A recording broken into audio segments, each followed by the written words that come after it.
Le sport, c'est toute ma vie. La job, c'est de sortir dehors, puis s'entraîner, faire les choses qui vont faire que je vais être meilleur, plus rapide, plus efficace.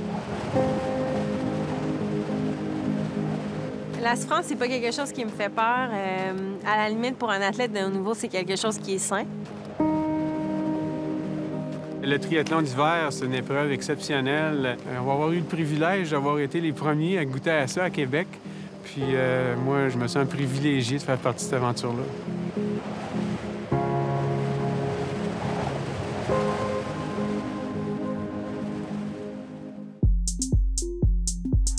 Bonjour tout le monde, bienvenue au Québec ITU Triathlon d'hiver. On a un peloton extrêmement relevé aujourd'hui. I'm from Czech Republic. Slovakia. I am from Concord, New Hampshire, in the U.S. I'm from Russia. The United States. Je viens de la France. C'est la première fois que je viens au Canada, donc à Québec. J'étais assez surpris de l'ampleur de l'événement déjà pour une première. Je m'attendais à quelque chose d'un peut-être un peu plus petit, un peu plus confidentiel. On est impressionné par l'engouement déjà qu'il y a autour de l'événement. Le calibre sera très relevé. On a des Olympiens, on a des gens qui sont sur les équipes nationales de biathlon, on a des gens qui sont sur les équipes nationales de patinage de vitesse, donc ça sera très relevé. Maintenant, c'est vraiment une boule de cristal. Et c'est un peu la beauté d'innover, de lancer un nouveau sport. C'est que personne ne peut prédire qui va gagner puisque personne ne maîtrise parfaitement les trois sports.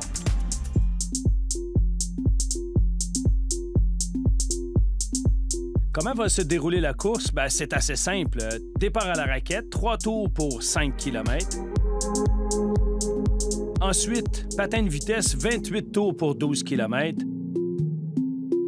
Et on termine avec 3 tours de ski de fond pour 8 km. Grand total pour la course, 25 km.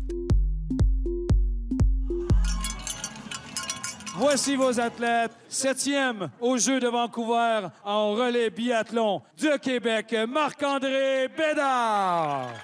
De faire partie de la première, c'est super excitant. J'ai hâte de me mesurer un peu aux gens qui vont aussi être dans le même bateau que moi puis qui ne savent pas trop à quoi s'attendre. C'est comme un challenge de plus, là, se pointer sur une ligne de départ où tu n'as aucune idée quel rang tu vas finir.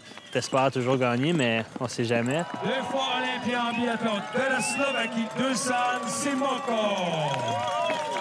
Multiple podium en Coupe du monde de patinage de vitesse de l'Alberta, Jay Morrison. Il est 4 fois champion du monde de triathlon d'hiver version vélo course ski from Russia, Pavel Andreev.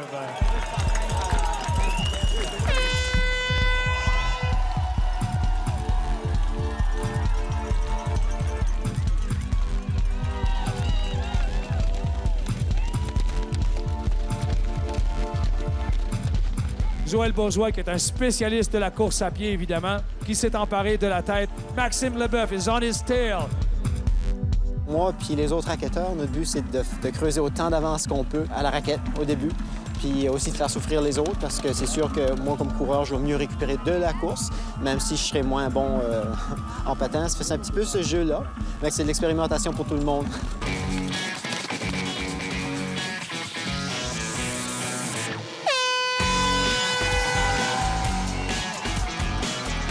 Et le départ s'est lancé pour cette grande première.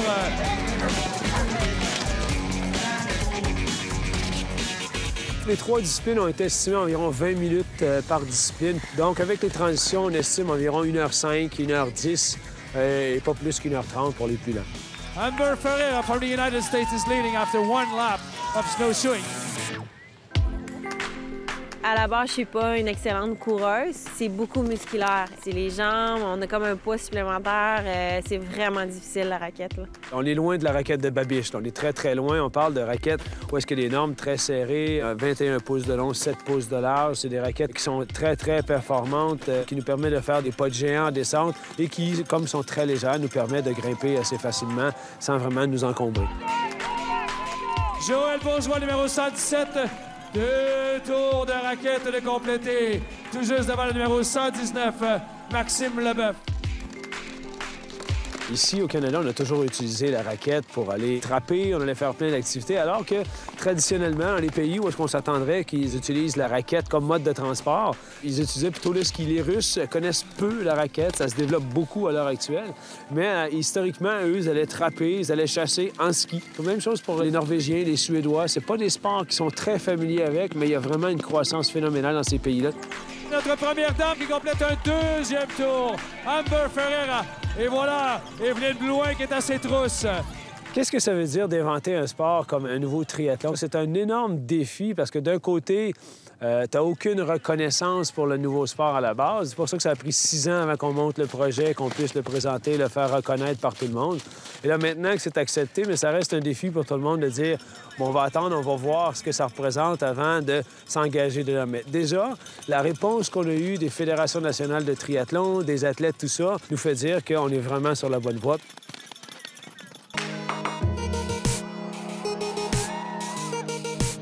On a inventé le pentathlon des neiges il y a 10 ans. On s'est dit, maintenant, comment est-ce qu'on peut exporter ça? Et là, la décision qu'on a vue, on a dit, écoute, dans le pentathlon, trop complexe, le transport de vélo et tout ça, on est venu au triathlon. Et là, ça fait 6 ans qu'on s'investit. C'est vraiment une passion incroyable qu'on vit tout le monde ici à développer ce nouveau sport-là en se disant peut-être qu'un jour, on va se retrouver aux Jeux olympiques et ça viendra de notre idée de fou qu'on a eue à l'époque. Et voilà notre premier coureur dans la zone de transition, numéro 117, Joël Bourgeois. Étape raquette complétée. Là, on va passer de la raquette au patinage de vitesse. En triathlon, évidemment, le temps de transition fait partie du temps total. Là, il y a des choix à faire. Est-ce qu'ils vont utiliser les patins traditionnels, des lames nordiques pour sauver du temps de transition? Tout est possible. Je dirais que c'est pas facile de patiner avec ça, surtout dans les virages.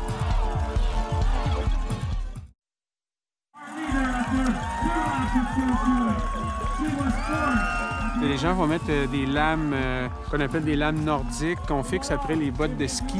Donc, les bottes que les athlètes vont utiliser dans l'épreuve suivante. Donc, c'est vraiment une lame qui est fixée à la botte de ski puis qui a un peu l'effet clap qu'on connaît des patins longue piste, mais pas de ressort. Je vous dirais que c'est pas facile de patiner avec ça, surtout dans les virages.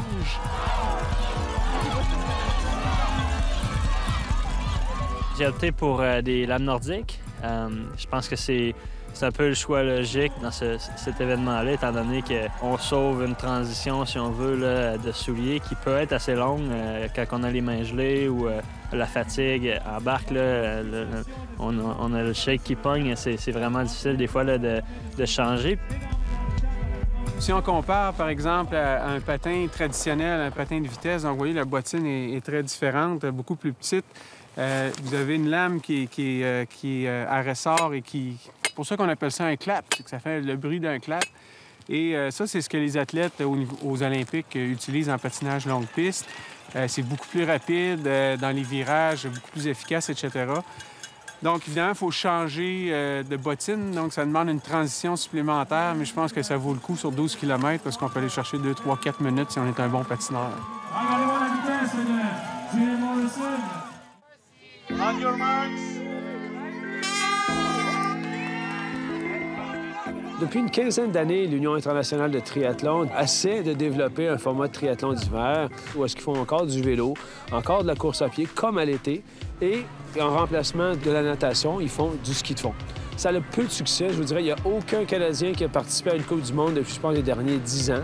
Et c'est là que l'Union internationale de triathlon est venue nous voir en disant le projet que vous nous aviez soumis et qui remonte à 2007 à Lauriane nous intéresse beaucoup. Donc, développons-le.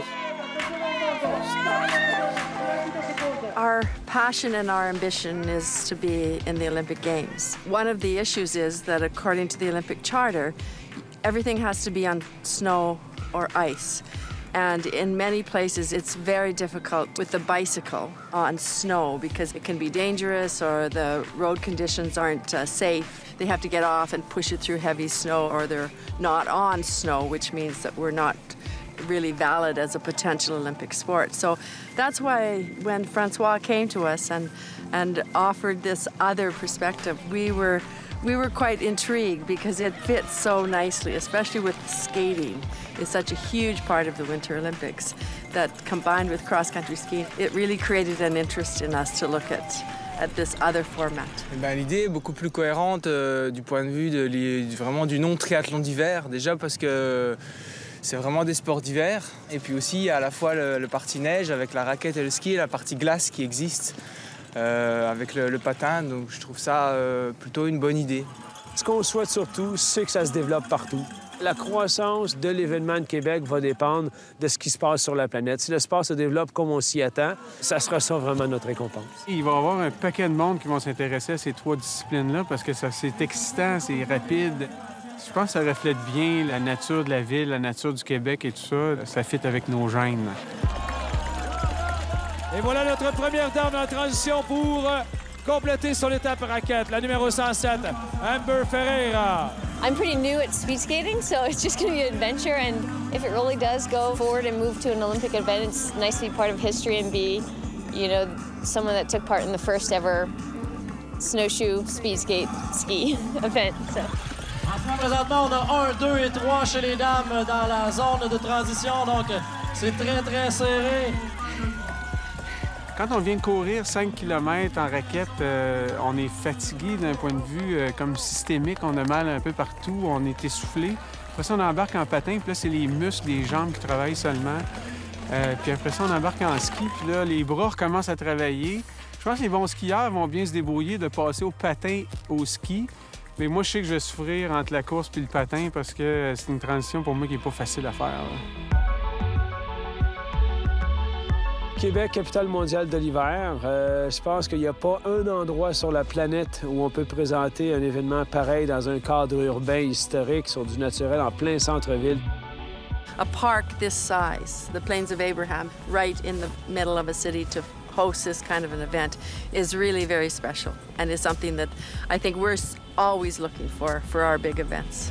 Moi, je voyage beaucoup l'hiver, puis il n'y a vraiment pas beaucoup de villes de cette grosseur-là qui a autant de neige que du beau temps, du vrai froid. Puis Québec, on est vraiment chanceux pour ça. Québec a toujours eu une réputation d'innover en matière de sport d'hiver.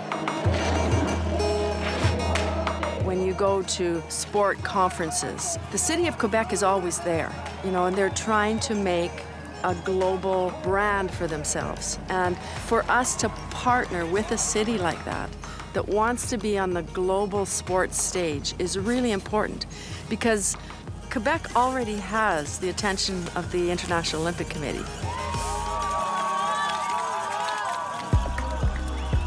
Et voilà, étape complétée pour Joël Bourgeois. Il est dans la transition. Place au ski de fond. Maxime Leboeuf est dans la transition. Souvent, le triathlon, ils appellent les transitions le 4e sport dans le triathlon. Changement d'équipement, encore une fois. Temps précieux. On peut gagner la course en transition et on peut perdre la course en transition. Alors là, je vous dis tout de suite, il faut surveiller les 2 biathlètes. Dusan Simoko, le numéro 131. Marc-André Bédard, le numéro 127. Ce sont des skieurs de classe mondiale. Joël Bourgeois n'est pas dans sa spécialité, donc rien n'est joué. Et dès le premier tour, on risque possiblement d'avoir des bouleversements en tête du classement. Mais regardez-moi cette lutte en 4! Wow!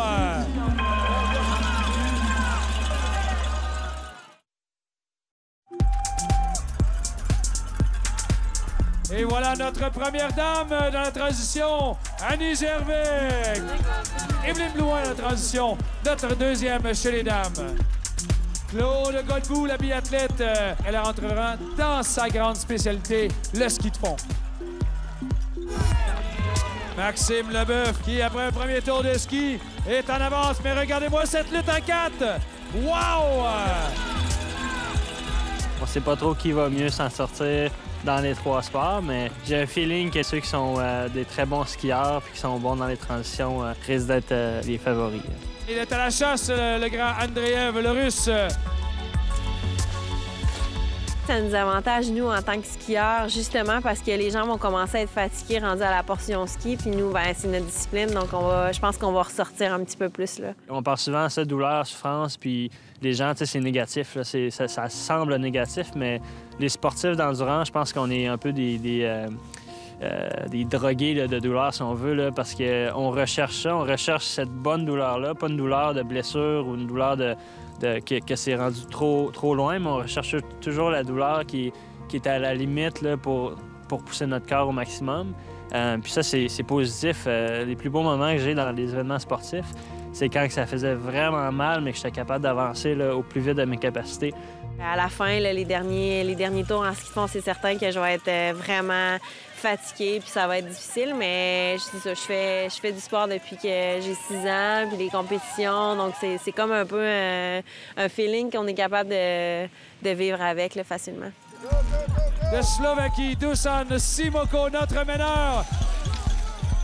Et à ses trousses, un autre biathlète, le numéro 127, Marc-André Bédard. Et croyez-moi, avec Marc-André Bédard, rien n'est joué. Il est à l'attaque.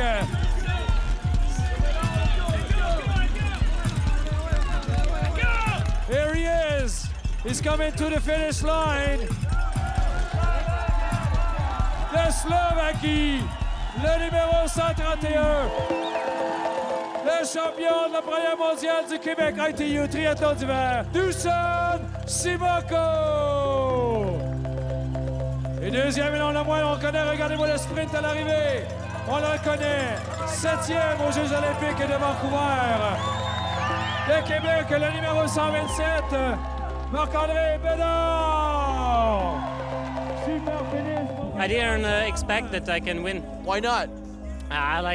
There is a world champions in snowshoeing, there is a world champions for the best ice skaters, and cross-country skiing is just my half of my specialty that I'm doing biathlon, so I didn't expect at all. J'avais déjà énormément de respect pour les triathlètes, mais aujourd'hui, je ressens un peu leur douleur. Là. Quand on passe de la course à pied, on se plie en deux pour essayer de mettre ses patins. Ça va tout croche, on voit des étoiles. Après ça, il faut embarquer en ski de fond. Je me sentais plus niaiseux que quand j'ai commencé à skier quand j'étais tout petit, là, le premier tour. C'est vraiment difficile de faire les transitions comme il faut puis d'être capable de continuer à pousser. Là. Honnêtement, je me sentais presque pareil qu'à Vancouver. Il y a tellement de monde tout le long de la piste, puis que ça criait, on s'entendait pas passer. C'était vraiment le fun d'aller chercher de l'énergie de la foule. At the finish line, number 139. Il est de Russie, from Russia. 3e position. 4 times world champion from Russia, Pavel Andreev. Oh. Мучение. Надо много тренироваться, чтобы получалось хорошо на коньках. Notre meneuse chez les dames, Annie Gervais.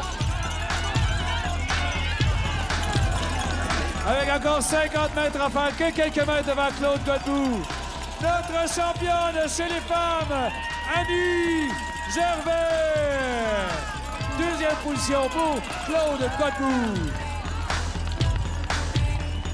3e position, médaille de bronze. Et Québec, Evelyne Blouin. Je suis vraiment contente. Je visais de faire un top 3. Alors là, la victoire, c'est toujours très apprécié. Là.